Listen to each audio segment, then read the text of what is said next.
Everyone loves the 80s.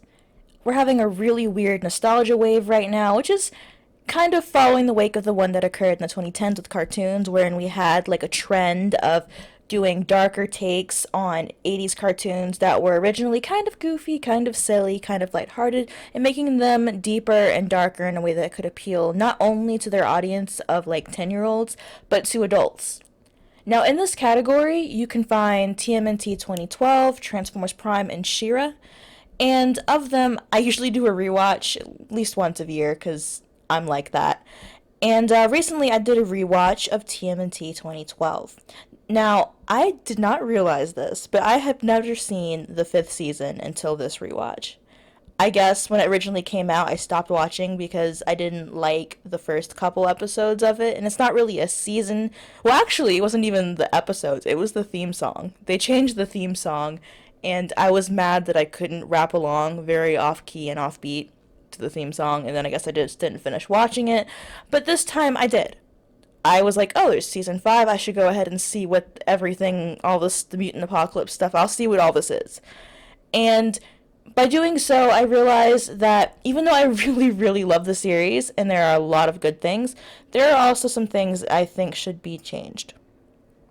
So, another reason why I'm on this topic is another YouTuber, Cartooniverse, reached out to me to do a collaboration, and I'm really excited to do this because YouTube is something that I do for fun. It's legitimately just a way for me to talk about things that I like with other people who also like those things. And he posted a video about the best edition of TMNT, which is 2012, obviously. And this is a topic that we both really care about. So before I get into it, I just want to reiterate that I care about the series. I love it. Just like with my Steven Universe video, you can like a series, you can like a franchise, you can like a thing and still find faults in it. Nothing is black and white, and there's always shades of gray. And I will always love this series unconditionally, even though I have found these flaws. So, first off, I wanted to give the floor to our very special guest, Cartooniverse, my very first crossover episode. Without further ado,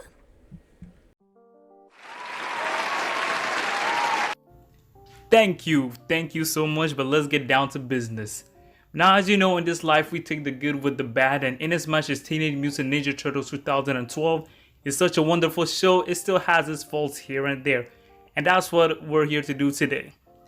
Now, my biggest one is in the Mutant Apocalypse arc. That's season 5, which consisted of 3 episodes where we're sent 50 years into the future after a mutagen bomb has been detonated. The world is now devoid of most life forms as the human race has been eradicated and only a handful of the toughest mutants survive, including the protagonists.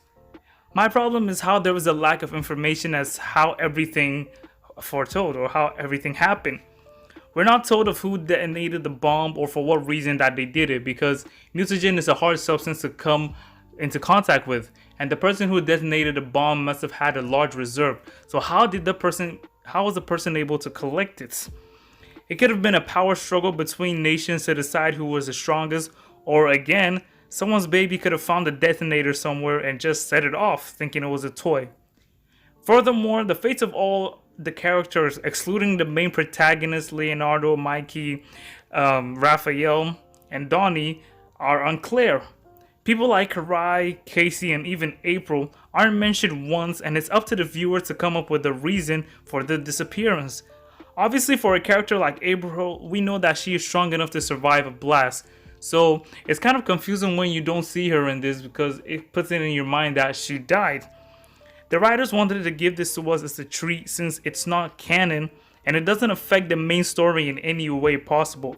But I still feel like they could have put in more effort into tying up loose ends and, the plot holes, because what this thing does is it ends up creating more questions than the answers it gives.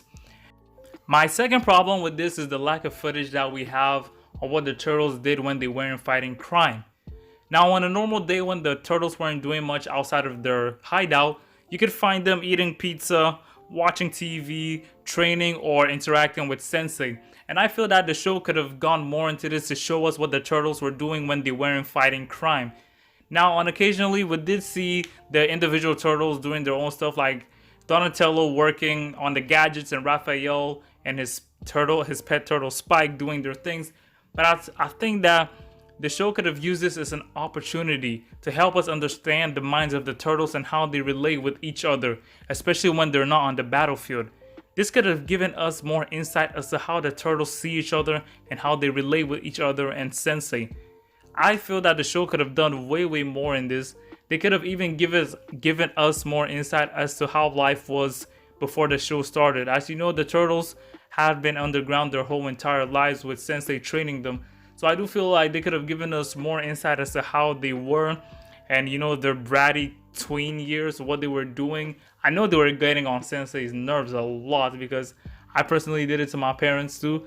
But I just feel like the show could have given us more of this.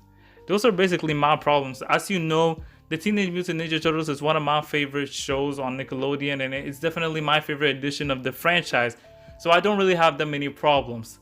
But these are mine for today, and I do feel like if you enjoyed what you've seen there, and you do want me to collab with Runaway Siren again, comment down below because this has been a wonderful experience for me. It's also been a great one for her, and I do hope that we can collab again in the next future. This is Cartooniverse signing out, and I know I'll see you next time. Thank you, Cartooniverse, for the thoughtful commentary. And here's what I think. What's wrong with the series? I'd say about 5 things. Number 1, let's fix Casey. I like Casey. I think that when he first comes in, he's a really interesting foil to April in that he's literally just some guy who likes beating up bad guys. Like, he has no personal stakes really in this story, unlike everyone else. Like the Turtles, their dad is involved with the Shredder, and they're involved with April's issues. April is involved with the Krang. They're all drawn into this whole conspiracy with their own issues. Casey is just chilling. He's there because, his sister and his dad live in the city, and there's a possibility that they might get drawn into it. And there's a girl in his class who he has a crush on who has some issues. There's no real deep, dark thing. I like that. However, later in the series, he just gets more and more stupid. He gets flanderized. And I don't like that. And then he also gets sidelined a whole bunch. Season 4 in particular, they do a lot of this. They sideline Casey and April a lot. And I get it. The show is called TMNT. The Turtles are our main characters. But April and Casey are main characters too. And they have been in every single franchise. Now, I understand that Casey may not be the most intelligent or powerful or strong fighter that's on the team. But he still has use. It might have been dark, but they really could have fixed his character by using the arc from the comics about his dad being abusive. It would have added a lot of depth to his character, and it would have given him a stake in this whole drama. Found family is a strong thing. I think that having a reason to fight for these people would make his character a lot stronger.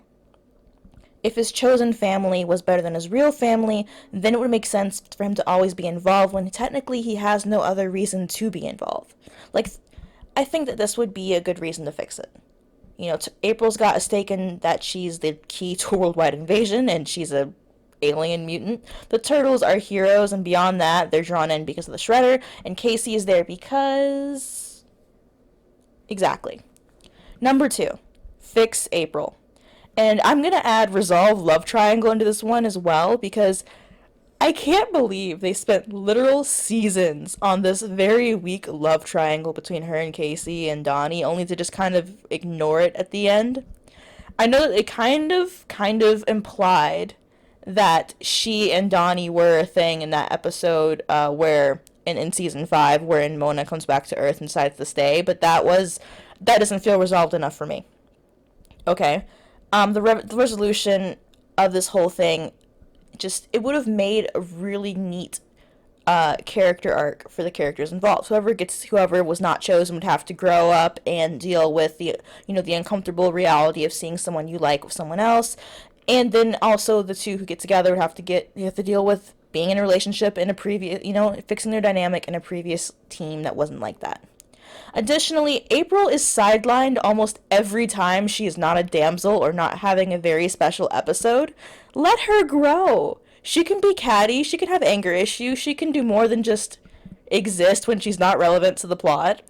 Let her have an arc that's unreliant on the men in her life. And I mean this besides the power inside her that episode. I loved that. That was great. I loved that episode so much. But we never really talked about it again. They could have put the girls together on like even though I hate episodes in like plots where they have like the special girl team, having her, Karai, and Shinigami like work together would have been great. Having them and maybe Mona be like a I guess a C team if you count the Mutanimals to the four main boys, that would have been really interesting.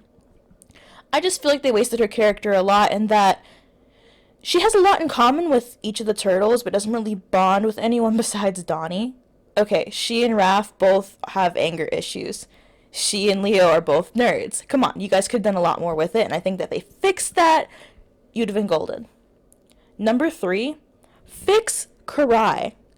As much as I love her character design and personality, she undergoes literally no growth in the series. She claims the Hamato name, and yet she still acts like Oroku Karai. Learning to forgive and move on and choosing to be part of a family that fought so hard for her instead of sitting on the peripheral of it would do wonders to crushing those super long, let's get her back because Leo has a crush and Sensei wants her arcs to work better. I hated those because it just kept going back on to, oh, we lost her, oh, we got her, oh, we lost her. And then in the end, when they do fix her, she doesn't even spend time with Splinter before he dies. And besides, in the end, why besides an attachment to the past and the concept of blood family is she so badly wanted by Splinter? She can be mean, cruel, uncaring. April fits the role of daughter far better than Karai ever did because she actually wants to be inside of that found family dynamic with Splinter and the Turtles. So just, I love Karai. I love her so much. So just let her bond with the Hamato family, which is one episode. Y'all could have like a vacation filler episode where they just all hang out in the woods and in Southampton and go swimming and just be happy together. And that would literally fix this. Because in the end, those emotional beats don't get hit because we have Karai lost and found so many times. Number 4, stop overdoing arcs. Raph has anger issues. Sensei dies. Karai is kidnapped or used against the turtles. All of these happen too many times. It is fine to have a recurring problem. So what if Raph has anger issues? Show that he is working on them and stop claiming them solved every 5 minutes. Let that resolution come last in the series and it's fine. It's fine to have a problem that does not go away because in real life, in reality, that's how it works. You have depression and it keeps coming back. You realize that, oh, I have a fear of this thing and it's not gone yet. Fine, that's how it works. Just let the resolutions to these problems be the resolution and don't keep dragging them on. I know that the original plan was to kill Sensei in the first episode, and that the continual killing of him may just be the writers being, like, petty about that. But maybe do that. Kill him off in Season 2 when the invasion in New York occurs, and let him stay dead. And for God's sake, stop it with Karai. I like her, but you make it really hard to do so when you keep hitting this exact same emotional beats with no changes. When Sensei dies for like the 3rd time, I didn't care. I was just like, wow, again? Y'all did it again. It's a really stupid, it's a really annoying arc thing, and I think that if they let those 3 arcs go and focus on different ones, it would be really great for the series. Number 5, just add a little trauma. These kids have been through a lot. Let them have a little trauma. Nightmares, jumping at loud sounds, maybe an addiction to soda or something like they did in Codename Kids Next Door to reference alcohol. Just let them feel things. I understand that cartoon shows, and I know it sounds a little bit hypocritical and that I didn't want Steven Universe to handle mental health, but you can definitely show some kind of effect beyond just ignoring it in a way that, like, you don't have to spell it out. I think the main issue with how Steven Universe dealt with trauma was they put too much emphasis on it. I think that if they literally just sprinkled in having some sort of reaction to these kind of things would help to smooth it out a bit. I'll admit this was done in a couple places. With Leo towards the end where he was seeing Sensei after he died. That's a form of grief and that's a form of trauma, and I appreciate that. But I just feel like it would have been so much better if we had just maybe even just a small little arc about, oh, Donnie's over, or just a mentioning in the background, because the fanfic writers can fill in the blanks. Honestly, they can fix things.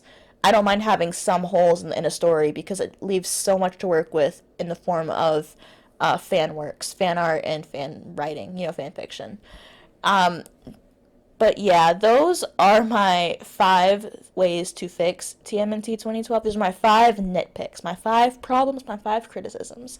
1, fix Casey. 2, fix April. 3, fix Karai. 4, stop doing arcs. And 5, add a little bit of trauma. Besides that, I really liked the series. I will admit that season 5 was like, I watched it and I was just sitting there with my mouth open, like, oh my god, I'm so glad I didn't see this when I was like, what was it? I was 15 or 16 when these came out. Oh gosh, I'm glad. But overall, the series holds up very well. The animation is great. The fight scenes are really cool. The monsters are all really original and interesting. I do like them, and I really do wish that we could kind of go back and, I wouldn't say redo the whole thing because I like it as it is, but if we could just fix those things in the next series and still follow the same beats as was shown in 2012, I'd be satisfied. I really would be. So this, dear viewers, is where we part. Thank you for watching, for listening, subscribing, and thank you to my bud, Cartooniverse, for reaching out to me to do this. This was so much fun, and just the concept of working with someone else is really just, I know I'm super small, like I have like 100 and something subscribers, and it's just really fun to reach out and work with other people on things that I'm really interested about. And I hope we can work together again soon. Don't forget to like, comment, and subscribe. Don't forget to sub to Cartooniverse because he is amazing. And I will see you guys next time.